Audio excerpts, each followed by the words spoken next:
Hi friends, welcome to our channel Karakuzhambu. இன்றைக்கி ஒரு சூப்பரான முருங்கைக்கீரை பொரியல் ஈஸியாக எப்படி செய்கிறதுன்னு பார்க்கலாம் வாங்க. அதுக்கு ஃபஸ்ட் ஒரு கடாயை அடுப்பில் வச்சுக்கோங்க. ஒரு கரண்டி எண்ணெய் சேர்த்துக்கோங்க. எண்ணெய் நல்லா சூடாகட்டும். இந்த முருங்கைக்கீரையில் இரும்பு சத்து நார் சத்தெல்லாம் அதிகமாக இருக்குது. இதை வாரத்துக்கு 2 முறை சாப்பிட்டா உடம்புக்கு ரொம்ப நல்லது.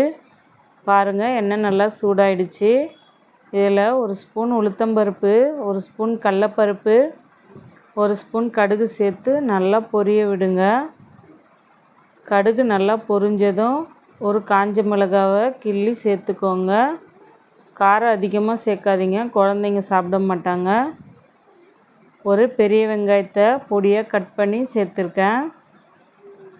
இதையும் நல்லா வதக்கிக்கோங்க.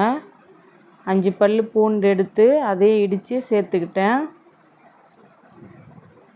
சேர்த்து நல்லா வதக்குங்க. நான் முருங்கைக்கீரையை ஆஞ்சி சுத்தமாக கழுவி வச்சுருக்கேன். பாருங்கள், இது போல் ஒரு 3 கைப்பிடி இருக்கும். அதே இதில் சேர்த்துக்கலாம். அதே இதில் சேர்த்துட்டு நல்லா கலந்து விடணும்.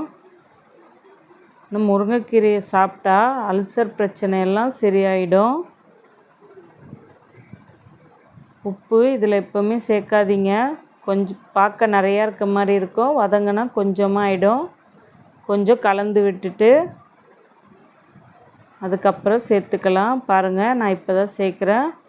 1/2 ஸ்பூன் உப்பு தான் சேர்த்தேன், அதுவே கரெக்டாக இருந்துச்சு. உப்பு சேர்த்துட்டு நல்லா கலந்து விட்டு சிம்மில் வச்சு மூடி போட்டுருங்க. கீரை நல்லா வேகணும். கீரை நல்லா வெந்தால் தான் நல்லாயிருக்கும்.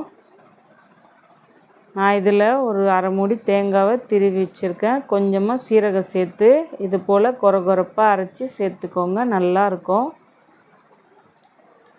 சேர்த்து நல்லா கலந்து விட்டுட்டு மறுபடியும் சிம்மிலே வச்சு நல்லா கலந்து விடுங்க. அவ்வளோதான், இந்த கீரை இப்போ நல்லா ரெடி ஆகிடுச்சு. பாருங்கள் எப்படி நல்லா சுருண்டு வந்திருக்குன்னு. இது இப்போ வெந்துருச்சான்னு ஒரு டைம் பார்த்துக்கோங்க. அவ்வளோதான், கீரை பொரியல் ரெடி ஆகிடுச்சு. சாப்பிட்டு பாருங்கள், நல்லாயிருக்கும். பாய் ஃப்ரெண்ட்.